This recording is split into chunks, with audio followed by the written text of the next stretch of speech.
रहे हैं टुडे खबर 24। मैं हूं आपके साथ ऋतुश्री। आज 23 अगस्त दिन भर की तमाम बड़ी खबरें लेकर आई हूं आपके लिए। आज के बुलेटिन में हम बात करेंगे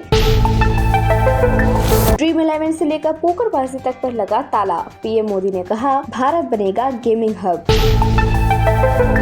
भारत की सर्वोच्च अदालत ने जन आक्रोश के बाद आवारा कुत्तों की नीति में संशोधन किया है।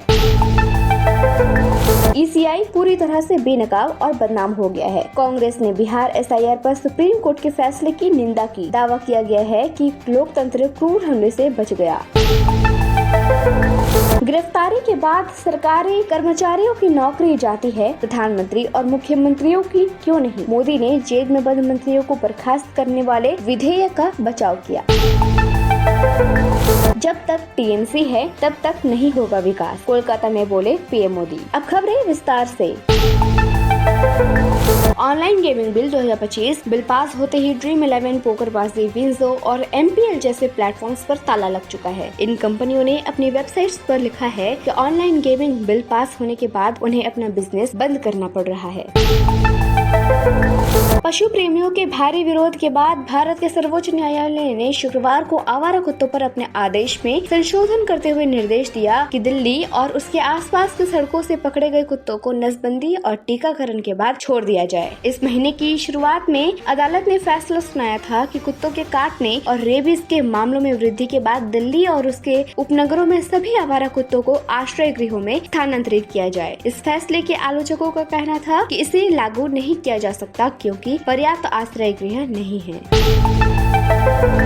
कांग्रेस ने शुक्रवार को बिहार मतदाता सूची के विशेष गहन पुनरीक्षण एसआईआर पर सुप्रीम कोर्ट के फैसले का स्वागत करते हुए दावा किया कि चुनाव आयोग ईसीआई पूरी तरह से बेनकाब और बदनाम हो गया है। कांग्रेस के संचार मामलों के प्रभारी महासचिव जयराम रमेश ने एक्स पर एक पोस्ट में इस फैसले का स्वागत करते हुए कहा कि लोकतंत्र चुनाव आयोग के क्रूर हमले से बच गया है। कांग्रेस बिहार एसआईआर मुद्दे पर आज के सर्वोच्च न्यायालय के फैसले का स्वागत करती है। लोकतंत्र भारत के चुनाव आयोग ईसीआई के क्रूर हमले से बच गया है। 14 अगस्त को सर्वोच्च न्यायालय ने हटाए गए मतदाताओं की सूची को रोकने के ईसीआई के फैसले को रद्द करने के लिए हस्तक्षेप किया था।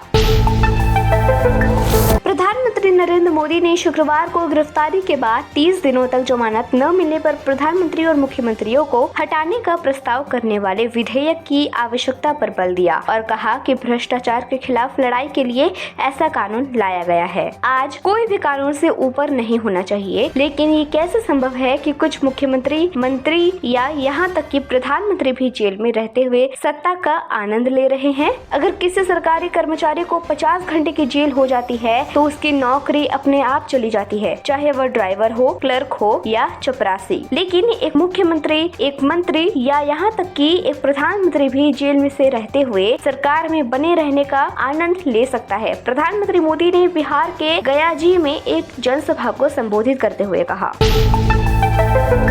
प्रधानमंत्री नरेंद्र मोदी शुक्रवार को बिहार के बाद पश्चिम बंगाल की राजधानी कोलकाता पहुंचे। यहां उन्होंने कई मेट्रो रेल प्रोजेक्ट्स का उद्घाटन किया। इसके बाद जनता को संबोधित करते हुए राज्य की ममता बनर्जी की सरकार पर बड़ा हमला बोला। पीएम मोदी ने इस दौरान राज्य में कानून व्यवस्था की खराब हालत और महिलाओं पर बढ़ते अपराध के मामलों को उल्लेख किया। पीएम मोदी ने कहा कि जब तक राज्य में टीएमसी है तब तक कोई विकास कार्य नहीं होगा। देश और दुनिया की तमाम छोटी बड़ी खबरों के लिए देखते रहिए टुडे खबर 24। Thank you.